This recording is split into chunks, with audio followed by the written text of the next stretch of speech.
નમસ્કાર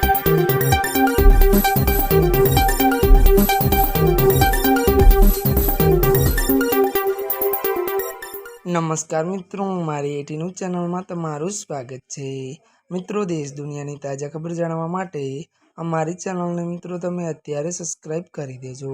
જી મિત્રો, અત્યારે હાલની સૌથી મોટી અને દુઃખદ ખબર મળી રહી છે। ભૂકંપને લઈને મોટા દુઃખદ સમાચાર સામે આવ્યા છે। આપને જણાવી દઈએ કે જોરદાર ત્યારે ભૂકંપ ધ્રુજી ઉઠી ઇમારતો।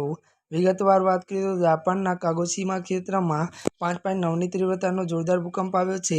ભૂકંપના આંચકા એટલા તેજ હતા કે અનેક ઇમારતો ધ્રુજી ઉઠી હતી અને લોકો ગભરાઈને ઘરની બહાર દોડી આવ્યા હતા। મળતી વિગતો અનુસાર જણાવી દઈએ કે ગનિમિત રહી આ ઘટનામાં હાલ કોઈ મોટી જાનમાલને નુકસાનના અહેવાલ નથી, પરંતુ વાત કરવામાં આવે તો ત્યારે મિત્રો જાપાન હવામાન વિજ્ઞાન એજન્સીએ પણ પરિસ્થિતિની સમીક્ષા કર્યા બાદ જો કે મિત્રો જણાવી દઈએ કે કોઈ ચેતવણી જાહેર કરી નથી।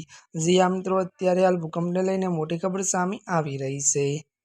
ત્યારે મિત્રો અત્યાર માટે બસ આટલું જ। અમારી ચેનલમાં નવા હોય તો અમારી ચેનલને મિત્રો તમે લાઇક, શેર અને સબસ્ક્રાઇબ કરી દેજો। ધન્યવાદ।